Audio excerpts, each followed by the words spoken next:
आज की डिक्टेशन है प्रोग्रेसिव मैगजीन टू जुलाई 2023. Be ready. Start.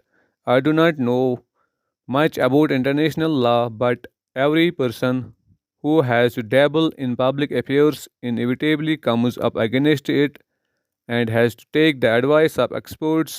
I have a vague recollection that connected with this idea of international law.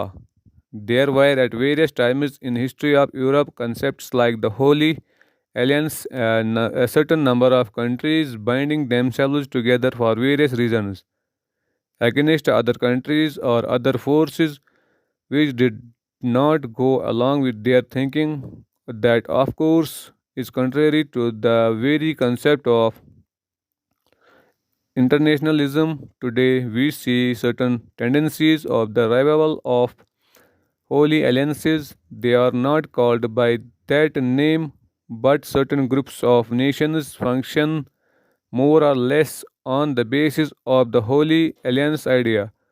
They consider themselves the center of the world and expect other countries to fall in line.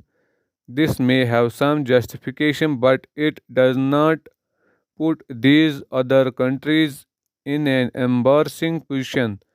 Either one joins the Holy Alliance or one is outside the pale of international law.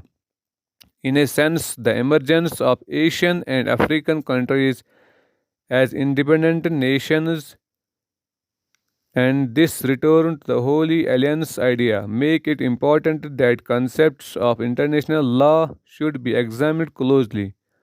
Let us take the United Nations. I think it was supposed to be an international organization inclusive of all the independent nations of the world.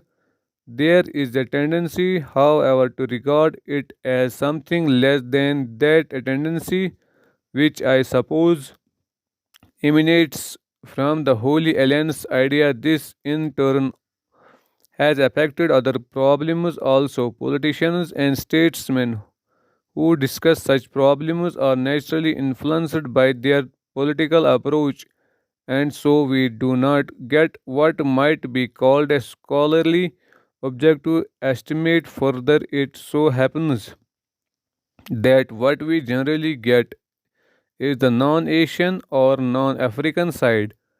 I respect that side, but it is possible that the scholar of that persuasion might not bear in mind some aspects which would be obvious to Asian scholars and jurists.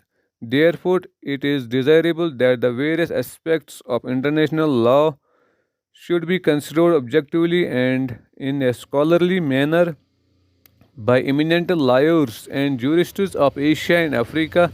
Nowadays, many words and phrases are used, the dictionary meaning and significance of which have changed completely in the hands of politicians, that is, people of my tribe.